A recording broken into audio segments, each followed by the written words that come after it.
अस्सलाम वालेकुम hello friends welcome back to my channel इनकी நம்ம சேனல்ல ரொம்பவே ஹெல்தி அண்ட் டேஸ்டியான சர்க்கரைவள்ளி கிழங்கு உருண்டை எப்படி செய்யலாம் அப்படிங்கறத இன்னைக்கு நம்ம இந்த வீடியோல பார்க்க போறோம். இந்த சர்க்கரைவள்ளி கிழங்கு உருண்டை வந்து சின்ன வயசுல நம்ம நிறைய சாப்பிட்டிருப்போம்.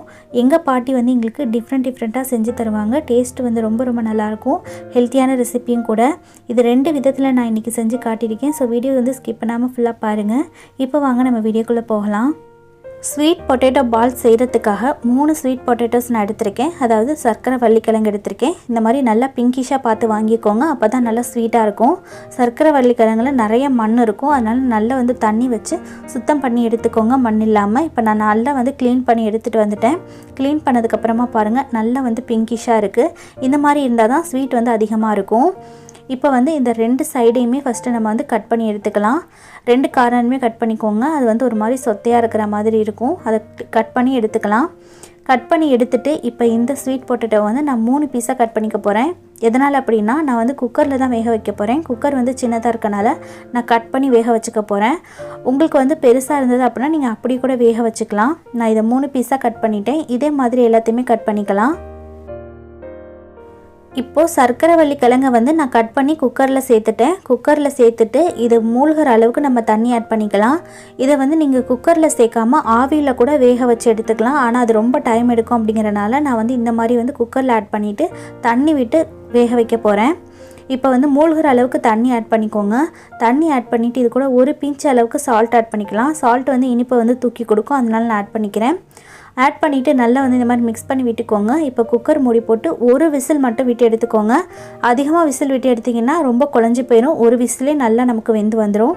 பாருங்கள், நான் ஒரு விசில் விட்டு ப்ரெஷர் அடங்கினதுக்கப்புறமா தான் ஓப்பன் பண்ணிக்கிட்டேன். நல்லாவே வெந்திருக்கு. கிழங்கு வந்து நல்லா சாஃப்டாக வெந்து வந்திருக்கு. இது நல்லா ஆறட்டும். அதுக்குள்ளேயும் நம்ம வெள்ளைப்பாகு ரெடி பண்ணிக்கலாம். ஒரு கடாயில் 3/4 கப் அளவுக்கு நான் வெல்லம் ஆட் பண்ணியிருக்கேன். வெல்லம் மூழ்கிற அளவுக்கு மட்டுமே தண்ணி ஆட் பண்ணிக்கோங்க.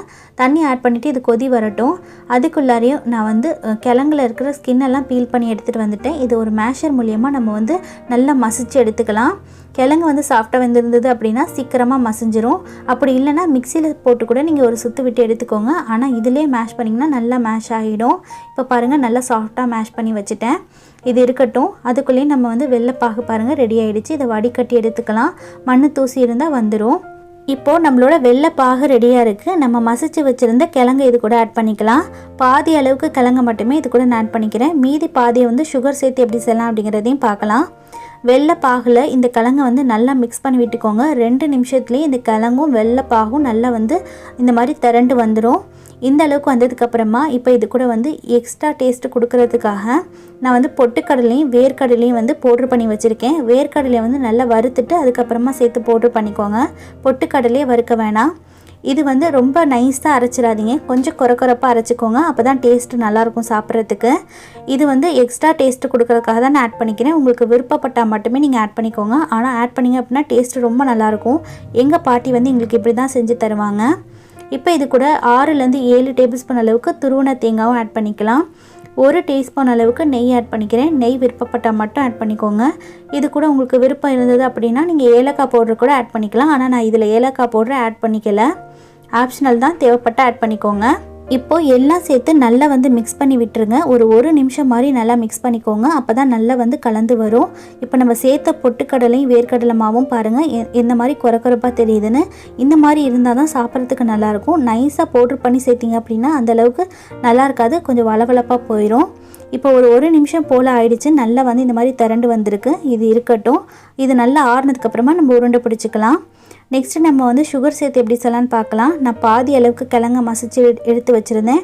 அதில் வந்து நம்ம பவுட்ரு பண்ணி வச்சுருக்க வேர்க்கடலை பொட்டுக்கடலை மாவு இது கூட வந்து துருவன தேங்காய் ஆட் பண்ணிக்கலாம். தேங்காய் வந்து கொஞ்சம் எக்ஸ்ட்ராவே ஆட் பண்ணிக்கோங்க. டேஸ்ட் அப்போ தான் நல்லாயிருக்கும். 6லேருந்து 7 டேபிள் ஸ்பூன் அளவுக்கு சுகர் ஆட் பண்ணிக்கிறேன்.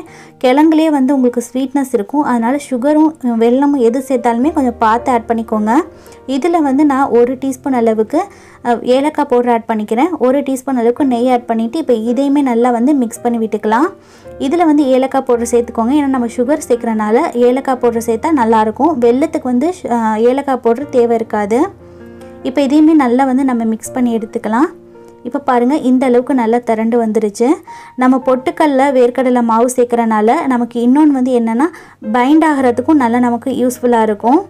இப்போ கையை வந்து ஈரப்படுத்திக்கோங்க. அப்படி இல்லைன்னா நெய் அப்ளை பண்ணிவிட்டு இந்த மாதிரி உங்களுக்கு எந்த ஷேப்பில் வேணுமோ அந்த ஷேப்பில் உருண்டை பிடிச்சி எடுத்துக்கோங்க. இந்த சர்க்கரைவள்ளி கிழங்குல ஹெல்த் பெனிஃபிட்ஸ் வந்து நிறையவே இருக்குது. விட்டமின் ஏ இதில் இருக்கிறனால கண்ணுக்கு வந்து ரொம்ப ரொம்ப நல்லது. அது மட்டும் இல்லாமல் இன்னும் நிறைய ஹெல்த் பெனிஃபிட்ஸ் இதில் இருக்குது. குழந்தைங்களுக்கு கண்டிப்பாக வந்து செஞ்சு கொடுங்க. நம்மளோட சப்ஸ்கிரைபர் ஒருத்தவங்க 2 வயசு குழந்தைங்க சாப்பிட்ற மாதிரி ரெசிபி அப்லோட் பண்ணுங்கன்னு கேட்டிருந்தாங்க. 2 வயசு குழந்தைங்கன்னு கிடையாதுங்க, 8 மாத குழந்தையிலேருந்து தாராளமாக இந்த கிழங்கை வந்து அவிச்சு நம்ம வந்து சுகர் சேர்த்து கொடுக்கலாம். 8 மாதத்துலேருந்து 1.5 வயசு வரைக்கும் கொடுக்குற குழந்தைங்களுக்கு தேங்காவை வந்து ஸ்கிப் பண்ணிவிட்டு சுகர் அதுக்கப்புறமா கிழங்கு இது கூட நெய் சேர்த்து நீங்கள் வந்து செஞ்சு கொடுங்க. ரொம்ப ரொம்ப ஹெல்த்தி. அது மட்டும் இல்லாமல் விரும்பி சாப்பிடுவாங்க. நல்லா மசிச்சு கொடுங்க.